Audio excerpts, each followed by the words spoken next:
HOA members discovered that $27,500 had been diverted to personal expenses by an insider. In a quiet, tree-lined neighborhood where families had lived for generations, residents prided themselves on the order, safety, and cohesion that the community provided. Streets were clean, lawns perfectly maintained, and the homeowners association had long been trusted to manage the neighborhood's finances responsibly. Monthly dues were collected without question, and the board's decisions had rarely been challenged. For years, this sense of routine and trust had gone unexamined, giving residents the comfort of believing their community was in capable hands. That sense of security, however, was about to be shattered by a revelation no one could have anticipated. It all began with a seemingly minor observation. One longtime resident, while casually reviewing the HOA's monthly financial statements, noticed discrepancies in the way funds had been allocated. Certain line items appeared unusually high, and yet the promised work, landscaping improvements, lighting repairs, and pool maintenance had either been delayed or completely absent. Initially, the resident assumed it was a simple clerical error or a delay with contractors. But when a few neighbors began reviewing their own copies of the statements, an alarming pattern became clear. Funds that were meant to be used for the community had been redirected to personal accounts. The discovery sent shockwaves through the neighborhood. Residents were stunned that someone entrusted with managing shared resources could exploit that trust so blatantly. Questions raced through every household. Who was responsible for this breach? How long has it been happening? And why had the rest of the board failed to notice or intervene? The realization that the money had been diverted intentionally and not simply misplaced due to error fueled both anger and determination among the residents. A small but determined group of homeowners took the initiative to investigate further. They organized meetings in living rooms and garages, poring over stacks of invoices, bank statements, and financial records. Hours turned into days, and days into weeks as they meticulously traced each transaction, identifying every diversion of funds and documenting the irregularities. Each discovery revealed more about the sophistication of the insider's actions, demonstrating both careful planning and a deliberate attempt to conceal the misappropriation. Yet, the residents' persistence began to unravel the scheme. As word of the investigation spread, the sense of urgency grew within the neighborhood. Conversations that had once revolved around weekend events, community gatherings, or garden updates now focused entirely on oversight, transparency, and ethical responsibility. Families who had once been passive in HOA matters became deeply involved, sharing findings, strategizing next steps, and preparing for the inevitable confrontation with the board. The residents realized that uncovering the truth was not just about reclaiming the misused money. It was about safeguarding the integrity of their entire community. Tension escalated when the board became aware that residents were actively investigating the misappropriation.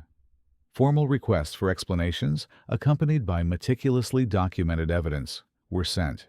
The homeowners prepared for the first official meeting, armed with detailed notes, financial statements, and a growing sense of unity. What had begun as casual scrutiny had transformed into a well-organized, community-driven effort to demand accountability. The residents understood that confronting the board directly would require patience, persistence, and a clear presentation of evidence. The insider's actions had also sparked a deeper reflection among the residents. Many considered how long complacency and blind trust had allowed the situation to continue unnoticed. They realized that relying solely on the board was no longer enough. Active participation, constant vigilance, and shared responsibility were essential to protect the neighborhood's resources and ensure transparency in all decisions. The diversion of funds became a symbol of the importance of collective engagement, serving as a wake-up call to residents who had previously assumed that trust alone was sufficient. As the first formal meeting approached, the neighborhood's energy shifted from shock and disbelief to focus and determination. Families arrived prepared, confident in their findings, and unified in their demand for transparency. The board, aware of the depth and organization of the investigation, faced homeowners who were not just informed but engaged, vigilant, and unwilling to accept vague explanations. The atmosphere was tense, yet purposeful, a community asserting its right to oversight and accountability, and a board confronting the consequences of an insider's misuse of funds. Beyond the financial implications, the discovery reshaped the neighborhood's social dynamics. Neighbors who had never interacted closely began working together, sharing insights, and supporting one another through the investigative process. The event fostered a renewed sense of connection, responsibility, and empowerment. The diverted funds, initially a source of anger and frustration, had become a catalyst for change, igniting a culture of participation and vigilance that extended far beyond a single incident. By the end of this first phase, the residents had achieved more than identifying the misused money. They had created a united, alert, and empowered community. Families who had once relied passively on the board were now actively involved in monitoring finances, attending meetings, and safeguarding the neighborhood's integrity. The story of the diverted funds became a defining moment, a reminder that vigilance, collaboration, and shared responsibility are essential to maintaining trust, fairness, and accountability in any community. The investigation was far from over, but the residents had already transformed their neighborhood. What began as a small observation of discrepancies had blossomed into a powerful movement, demonstrating that ordinary homeowners, when united by a common purpose, could uncover wrongdoing, demand accountability, and reshape the culture of their community. The discovery of the diverted funds would become a story told for years, a testament to the importance of vigilance, active engagement, and the courage to confront wrongdoing head-on. The first official meeting with the HOA board was unlike any gathering the neighborhood had experienced. The community center, usually reserved for casual announcements or minor project discussions, was filled beyond capacity. Homeowners arrived hours early, carrying stacks of meticulously compiled documents, spreadsheets, and printed bank statements. Every seat was occupied, and a palpable tension hung in the air, a mix of frustration, determination, and a quiet anticipation that something significant was about to unfold. For months, residents had quietly investigated discrepancies, piecing together evidence that revealed a shocking truth. A board member had diverted funds intended for community repairs into personal accounts. As the meeting commenced, residents began presenting their findings systematically. Every discrepancy, unauthorized transaction, and unusual withdrawal was clearly documented. The board, accustomed to passive acceptance from the community, was suddenly facing homeowners who were not only informed but deeply engaged, prepared to question every decision. The room was electric with focus and intent as residents highlighted the real-world consequences of the misappropriation. Playground repairs, left unfinished, pool maintenance delayed, and landscaping projects abandoned were no longer abstract issues. They were visible failures that affected everyone's daily life. When the insider was confronted, the room held its collective breath. The individual attempted explanations, suggesting that the diverted funds were temporary adjustments or unexpected personal emergencies. But the residents were prepared. Every claim was met with clear evidence, bank transfers, invoices, and financial records that left no room for ambiguity. The excuses crumbled under the weight of meticulous documentation. Anger, disappointment, and disbelief spread through the room as the residents realized just how long the funds had been siphoned and how carefully the misappropriation had been concealed. Despite the emotional intensity, residents maintained focus on solutions rather than allowing anger to dominate. Immediate steps were proposed to recover the misused funds and prevent further breaches. The board agreed to a series of reforms: mandatory dual approvals for all expenditures, routine internal audits, and more robust financial oversight. Residents were invited to participate in monitoring committees, ensuring transparency for every future transaction. The sense of empowerment among homeowners was tangible. They were no longer passive observers. They had become active stewards of their community's resources. The impact extended beyond finances. The breach of trust had shaken the neighborhood's social fabric, but it had also fostered stronger connections among residents. Families who had rarely spoken began collaborating on oversight committees, sharing information, and communicating regularly about ongoing projects. The process transformed relationships, turning casual acquaintances into allies with a shared mission to safeguard the neighborhood's integrity. Discussions at block parties, casual gatherings, and social events often revolved around financial oversight, accountability, and ensuring the HOA remained transparent and fair. The board itself underwent a transformation. Meetings that were once perfunctory and routine became structured, transparent, and detailed. Every agenda item was accompanied by clear documentation, every vote recorded, and every decision justified with evidence and explanations accessible to the community. Human errors could still occur, but the culture of transparency and scrutiny minimized the risk of repeated misappropriation. The neighborhood had established a permanent layer of protection, enforced not by fear, but by active engagement and collective responsibility. Over the following weeks, residents worked together to trace and recover the diverted funds. Some money was reimbursed directly, while other amounts were restored through adjustments to the HOA budget and careful financial planning. Beyond the financial recovery, the experience instilled a sense of civic responsibility in homeowners that had never existed before. They realized that oversight, vigilance, and engagement were ongoing duties, not occasional efforts. The community had learned that even the most trusted individuals could exploit gaps in accountability if residents remained passive. The process was not without tension. Heated discussions arose, particularly when disagreements emerged over how quickly reforms should be implemented and which oversight mechanisms would be most effective. But even conflict became productive. Residents learned to debate respectfully, communicate clearly, and make collective decisions that balanced fairness, accountability, and practicality. These discussions reinforced the neighborhood's commitment to vigilance, ensuring that lessons learned from the diversion of funds would endure far beyond the immediate crisis. Months later, delayed repairs were finally completed. Playgrounds were safe again, landscaping restored, and deferred maintenance addressed across the community.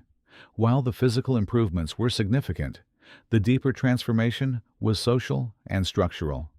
Residents had moved from passive trust to active participation, establishing a culture of engagement, oversight, and empowerment.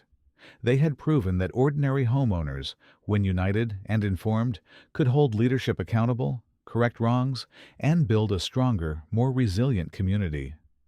The story of the diverted funds became part of the neighborhood's collective memory, a tale told not to instill fear, but to reinforce the importance of vigilance, transparency, and shared responsibility. New residents were briefed on the events and encouraged to participate actively in monitoring community resources. Workshops on financial oversight, civic responsibility, and governance were organized to educate and empower the community. The incident, initially a source of anger and frustration, had evolved into a catalyst for engagement, accountability, and unity. By the end of this second phase, the neighborhood had transformed completely. Homeowners who had once been indifferent were now vigilant. The board operated under consistent scrutiny, and oversight committees ensured every dollar was accounted for. The diversion of funds, while initially a crisis, had sparked lasting empowerment, teaching residents that trust must always be paired with transparency, and that the collective vigilance of a community is its most powerful safeguard. Even after the initial investigation and recovery of the diverted funds, the neighborhood remained in a state of heightened awareness. The incident had left a permanent mark on the community's identity, transforming both how residents interacted with the board and how they engaged with each other. Families who had once trusted the HOA implicitly now approached meetings, budgets, and projects with informed scrutiny, ensuring that transparency was maintained at every level. The diversion of funds, though a painful discovery, had sparked a culture of vigilance that would endure for years. In the months that followed, the residents took steps to institutionalize oversight. Informal committees became permanent fixtures, tasked with reviewing all expenditures, monitoring repair projects, and reporting discrepancies directly to the wider community. These committees were not limited to a few highly active residents. Participation expanded as word spread that engagement could directly prevent mismanagement. New homeowners were welcomed into the process, educated on the neighborhood's history, and encouraged to participate in monitoring and decision-making. Accountability had become a shared responsibility, embedded in the culture of the community. The board itself evolved in response to the heightened involvement.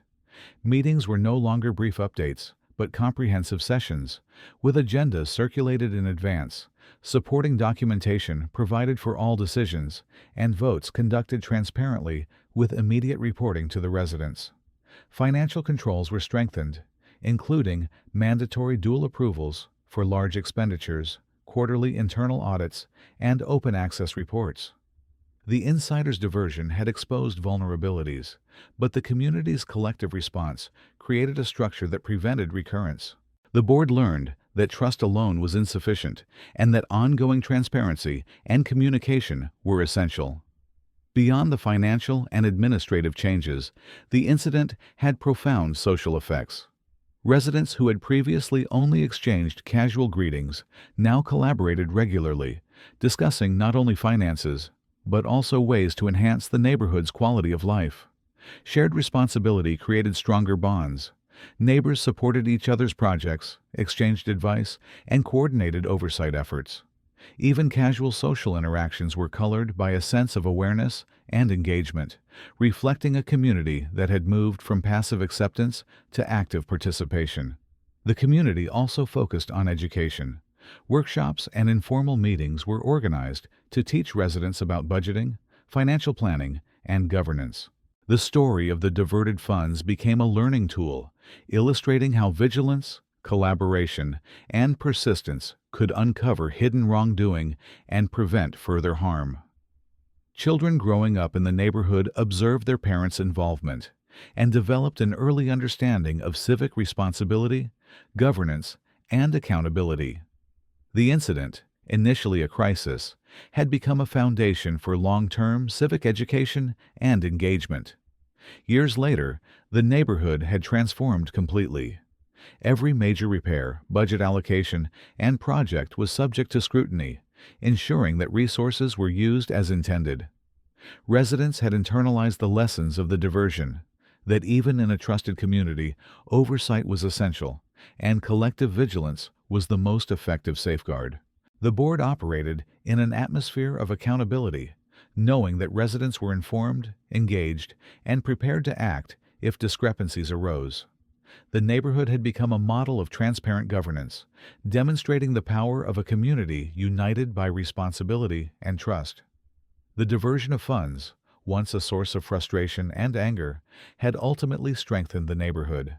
It fostered a culture where residents no longer assumed that systems were foolproof, but instead actively participated in protecting the community's integrity. Meetings were attended regularly, questions were asked freely, and oversight was continuous. The incident became part of the neighborhood story, a reminder that challenges, when met with persistence and collaboration, can lead to empowerment, connection, and lasting reform. The community also recognized the personal growth that arose from the crisis. Residents learned to work together despite differences, manage conflict constructively, and apply collective problem-solving to both financial and social matters. Trust was rebuilt not blindly, but deliberately, grounded in transparency and demonstrated integrity. The neighborhood that had once relied passively on its board was now an engaged, vigilant, and empowered community capable of responding to challenges with unity and effectiveness. Ultimately, the story of the diverted funds became a legacy. It was recounted not as a tale of mismanagement alone, but as a story of resilience, vigilance, and the power of collective action. The neighborhood had transformed from one of passive reliance into a community defined by active participation, shared responsibility, and unwavering commitment to integrity. Residents who had once assumed that oversight was someone else's duty now understood that every member had a role in safeguarding the community. The incident proved that even in trusted environments, accountability must never be assumed. It demonstrated that ordinary people, when informed and united, could confront wrongdoing, implement meaningful reforms, and create lasting change. The HOA boards were no longer simply administrators. They became partners in a transparent, accountable system that included every homeowner. The neighborhood, once shaken by betrayal, emerged stronger, more connected, and more resilient than ever before. By the time the final repairs were completed, the gardens restored, and all projects finished, the residents had achieved far more than fixing what had been broken. They had established a culture of oversight, vigilance, and empowerment that would guide the community for generations. The diverted funds, which had once represented loss and betrayal, had ultimately sparked unity, accountability, and a lasting commitment to integrity. The neighborhood story became a testament to the power of collective action, showing that when a community stands together, asks questions, and remains vigilant, it can overcome deception, safeguard its resources, and build a stronger, more resilient future. What would you do if this happened in your community? Comment below and follow for more hidden stories.